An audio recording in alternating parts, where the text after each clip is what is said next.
Hello everyone, so today is daily MCQ practice video number 20। मैंने अभी तक 20 videos या उससे ज़्यादा वीडियोस बनाए हैं इस सीरीज़ में। तो इस एफर्ट को अगर आप अप्रिशिएट करते हैं तो आप एक काम कर सकते हैं, आप इनिशिएटिव को डोनेट कर सकते हैं। आप डोनेट कर सकते हैं इस नंबर पे 7764869624। जो जितना डोनेट करेगा उसको उसके अनुसार उतना मटेरियल या फिर एफर्ट हम देंगे। If you will donate to us, we will ensure we will do our best which we can do for you. Now coming to this is a note by me on Indian classical dance. So अगर आप चाहते हैं तो मैं ये discuss करूँगा, अगला एक वीडियो बनाऊँगा, हो सके आज ही बनाऊँगा, जो क्लासिकल डांस पे होगा। So basically there will be 2 videos. पहला होगा इंडियन क्लासिकल डांस का बेसिक्स और दूसरा होगा जो क्लासिकल डांसेस हैं उसके प्रोपोनेंट्स कौन हैं उनके ऊपर, और उसके बारे में थोड़ा नॉलेज होगा उसमें। तो ये उनको तो फ़ायदा करेगा ही जो टेस्ट नेट का एग्ज़ाम दे रहे हैं, ये उनको भी फ़ायदा करेगा जो मीडिया स्टडीज़ पढ़ने वाले हैं आगे जाके, क्योंकि उसमें ऐसे टॉपिक्स होते हैं। Now coming to next thing which is UPSC age program. ये है क्या? ये एक पर्सनलाइज्ड गाइडेंस प्रोग्राम है जो कि आपको प्रीलिम्स क्लियर करने में हेल्प करेगा, और इसमें आपको one of the best material share होगा। अभी तक जिसने भी मुझसे मटेरियल लिया होगा उसको पता होगा मेरे मटेरियल का क्वालिटी, तो वैसा ही क्वालिटी आपको शेयर होगा यूपीएससी में भी। तो ये one of the cheapest and best programme होने वाला है आपके लिए। तो अगर आपको इंटरेस्ट है तो आप इस नंबर पे कांटेक्ट कर सकते हैं 7764869624। अब आते हैं आज का पहला क्वेश्चन के ऊपर। ये कहता है one country two systems is a constitutional principle associated with which country, and the options are Israel, B बोलता है सिंगापुर, सी बोलता है हांगकांग एंड डी बोलता है अफगानिस्तान। तो अगर आप इस पे सोचेंगे या आपको थोड़ा जीके पता होगा तो 2 नेशन सॉल्यूशन करके है, वो किसके लिए है? इजराइल एंड पैलेस्टीन के लिए है। जब उन दोनों में वार हुआ था 60s में, तब जाके एक सॉल्यूशन बोला गया था जो कि अभी तक इम्प्लीमेंट हुआ नहीं है ठीक से, वो था 2 नेशन सॉल्यूशन।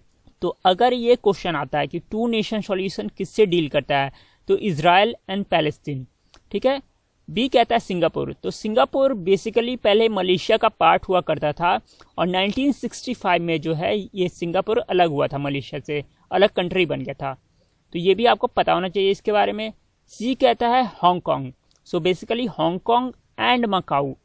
मकाऊ जो है वो भी एक आइलैंड कंट्री है, और हांगकांग भी पहले था, लेकिन अब जो पहले ये लोग ब्रिटेन के अंदर में थे, अब जो है चाइना के अंदर में ट्रांसफ़र हो रहा है। तो एक 50 साल का ट्रीटी हुआ था कि 1947 में हांगकांग को मिला था और 1949 में मकाओ को दिया गया था। तो बोला गया था ये पावर ट्रांसफ़र जो है 50 साल में होगा, it will take around 50 years. So उसी के ऊपर प्रोटेस्ट अभी चल रहा है हांगकांग में, जो कि न्यूज़ में रहता है, तो इस पे क्वेश्चन आ सकता है। और अफगानिस्तान भी न्यूज़ में था, क्यों? क्योंकि वहाँ पे रिसेंटली एक डील साइन हुई है यूएसए, अफगानिस्तान और आपका तालिबान। तो आप कह सकते हैं तालिबान एंड यूएसए के बीच में एक डील साइन हुई है, इसलिए इम्पॉर्टेंट हो जाता है। वहाँ से जो यूएस के ट्रुप्स हैं वो बहुत सालों बाद विड्रॉ किए जा रहे हैं। उसके बाद 69th है, ये भी इम्पॉर्टेंट है, और खासकर उन लोग को थोड़ा आइडिया होगा जो लोग वेस्ट बंगाल में रहते हैं, वो लोग शायद फेलुदा नॉवल जो है वो पढ़े होंगे। तो यहाँ बोलता है Feluda kit recently in news is related to. A बोलता है a fictional kit used in Satyajit Ray's novel. So ये जो ऑप्शन है उससे एक बात आपको पता चल गई क्या, कि फेलुदा जो है एक नॉवल है सत्यजीत रे द्वारा। तो ये भी क्वेश्चन बन सकता है क्योंकि ये फेलुदा किट जो है न्यूज़ में था। बी बोलता है a special spy kit developed by IB, यानी कि इंटेलिजेंस ब्यूरो, यानी कि फेलुदा था कौन? स्पाई था एक तरह का। उसका सी जो है वो बोलता है पेपर स्ट्रिप टेस्ट फॉर कोविड-19, और डी बोलता है it is use for RT-PCR test. ठीक है, तो PCR का फुल फॉर्म होता है पॉलीमरेज चेन रिएक्शन करके, लेकिन उतना आपको जानने का जरूरत नहीं है। ठीक है, तो इसका जो आंसर होगा वो सी हो जाएगा, यानी कि पेपर स्ट्रिप टेस्ट फॉर कोविड-19, जो कि इंडिया में डेवलप्ड हुआ था, इसीलिए इसका बहुत ज़्यादा चांस है कि ये पूछ सकता है। उसके बाद नेक्स्ट देखते हैं 170। ये बोलता है which of the following country declared climate emergency in December 2020। तो मैंने पहले भी एक क्वेश्चन किया हुआ है क्लाइमेट इमरजेंसी से, जिसमें मैंने ये किया था क्वेश्चन कि ऐसा कौन सा पहला कंट्री है जिसने क्लाइमेट इमरजेंसी डिक्लेयर किया था। तो उसका आंसर था यूके, यानी कि यूनाइटेड किंगडम।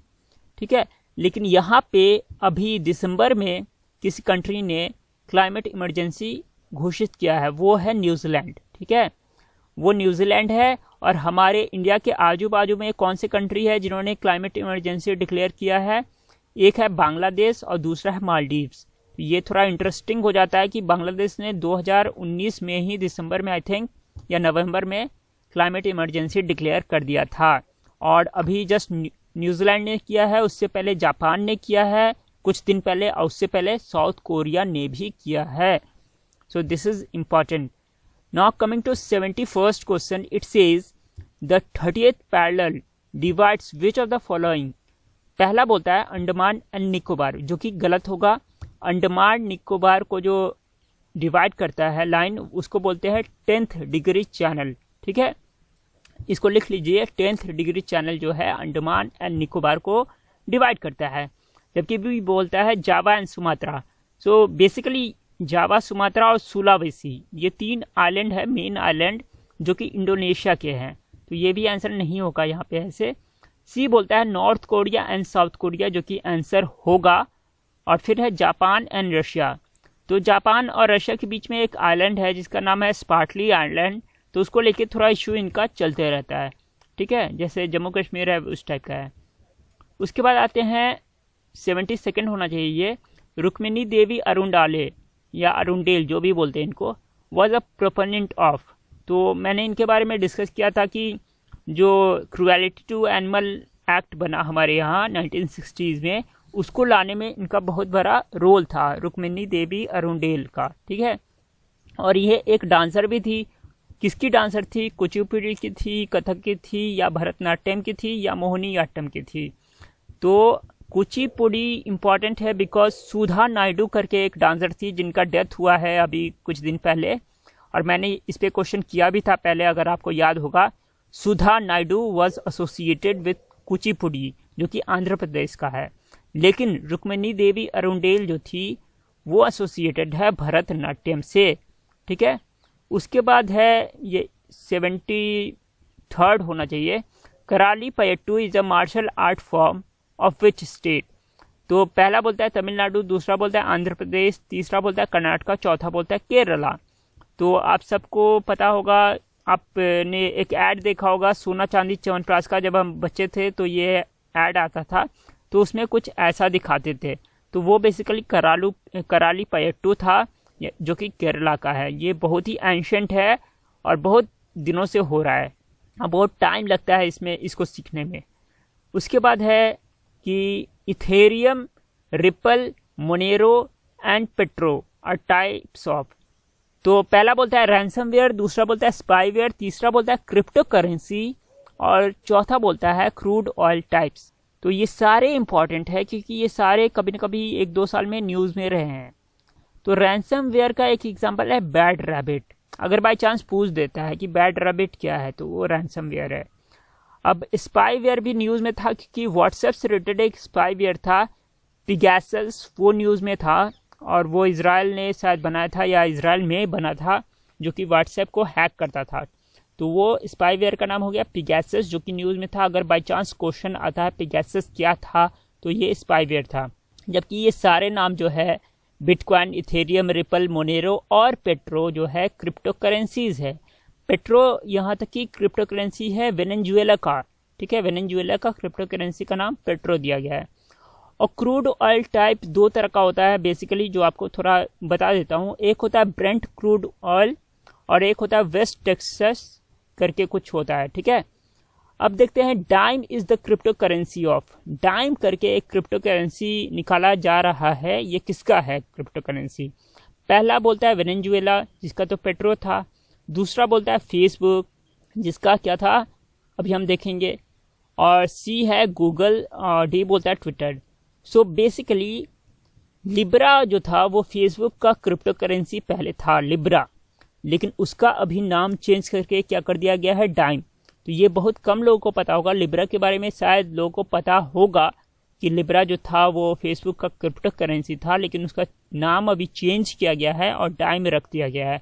ये बहुत ही ज़्यादा इंपॉर्टेंट है, हो सकता है इस बार आ जाए। So this was all